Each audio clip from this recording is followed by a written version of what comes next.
Marilah sama-sama kita pelajari tajuk pembelajaran kita pada hari ini, iaitu kata hubung. Apakah yang dimaksudkan dengan kata hubung? Kata hubung digunakan untuk menggabungkan ayat. 3 kata hubung yang kita akan pelajari iaitu yang pertama dan, kedua atau, dan yang ketiga tetapi. Kata hubung dan digunakan untuk gabungan dua ayat yang sama maksud. Mari kita lihat contoh ayat pertama, ayam berkaki dua. Ayat keduanya, itik berkaki dua.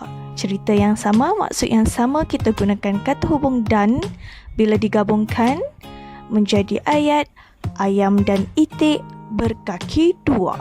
Bagi contoh dan seterusnya, ayat pertama, Ali di sekolah. Ayat kedua, Victor di sekolah. Kita gunakan kata hubung dan menjadi gabungan ayatnya ialah Ali dan Victor di sekolah. Kita lihat pula contoh yang ketiga. Saya suka makan buah. Ayat keduanya, saya suka makan sayur. Gunakan kata hubung dan menjadikan ianya ayat saya suka makan buah dan sayur.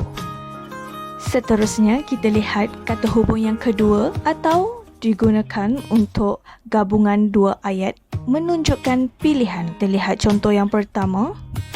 Soalannya, Sufi sedang makan. Soalan yang kedua, Sufi sedang tidur. Yang mana satukah perbuatan Sufi? Kita gunakan atau. Jadi soalannya menjadi Sufi sedang makan atau tidur. Mari kita lihat contoh yang seterusnya. Ayat tanya, Nina suka buah oren. Ayat keduanya, Nina suka buah apple. Kita menggunakan kata hubung atau menjadikan ayat tanyanya ialah Nina suka buah oren atau apple. Contoh lain bagi kata hubung atau, ayat pertamanya, Fizi tidak pasti mahu beli ayam goreng. Fizi tidak pasti mahu beli ayam panggang. Kata hubungnya atau menjadikan ayatnya ialah Fizi tidak pasti mahu beli ayam goreng atau ayam panggang. Kita teruskan dengan kata hubung yang ketiga pada hari ini iaitu tetapi. Tetapi digunakan bagi gabungan dua ayat yang berbeza maksudnya. Ayat yang pertama contohnya, Sarah suka warna biru. Wawa suka warna hijau. Kita menggunakan kata hubung tetapi menjadikan ayatnya ialah Sarah suka warna biru tetapi Wawa suka warna hijau. Contoh kedua bagi kata hubung tetapi, Kai makan nasi. Ayat keduanya, abangnya makan roti. Menggunakan kata hubung tetapi menjadikan ayatnya ialah Kai makan nasi tetapi abangnya makan roti. Seterusnya bagi ayat yang ketiga, Wan seorang kaya. Wan tidak sombong. Kita menggunakan kata hubung tetapi menjadikan ayatnya ialah Wan seorang kaya tetapi dia tidak sombong. Baiklah, kita akan lengkapkan buku aktiviti jilid 1 muka surat 54. Arahannya lengkapkan ayat dengan kata hubung yang sesuai.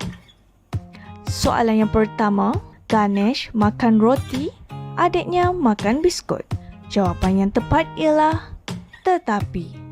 Kita lihat gambar yang kedua. Ayatnya dinyatakan tembikai, betik kaya dengan vitamin. Sama maksud, menjadikan kata hubungnya ialah dan. Gambar ketiga. Ayatnya kek pandan itu murah, sedap. Sama maksud, menjadikan kata hubungnya dan. Ayat keempat. Masakan Ibu Rizal ringkas, berkhasiat. Jawapan yang tepat ialah tetapi. Masakan Ibu Rizal ringkas tetapi berkhasiat.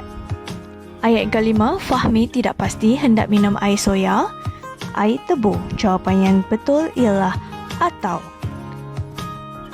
Kita teruskan buka aktiviti muka surat 55. Lihat gambar dan lengkapkan perenggan dengan kata hubung yang sesuai dan atau tetapi.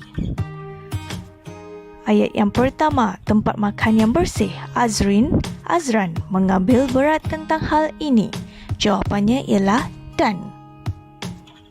Mereka berbincang sama ada hendak makan di restoran Pak Mustafa di restoran Zaidah. Jawapan yang kedua, atau restoran Pak Mustafa kecil, bersih. Jawapannya ialah tetapi. Ayat seterusnya, restoran Zaidah pula besar, cantik. Jawapannya ialah dan. Akhirnya mereka memilih restoran Pak Mustafa. Azrin suka nasi ayam, Azran suka nasi belau. Jawapannya ialah tetapi. Ayat seterusnya, Azrin akan memilih ayam panggang, ayam kukus. Jawapannya ialah atau. Azran pula memilih lauk yang kurang berminyak. Itu saja pada hari ini. Terima kasih semua.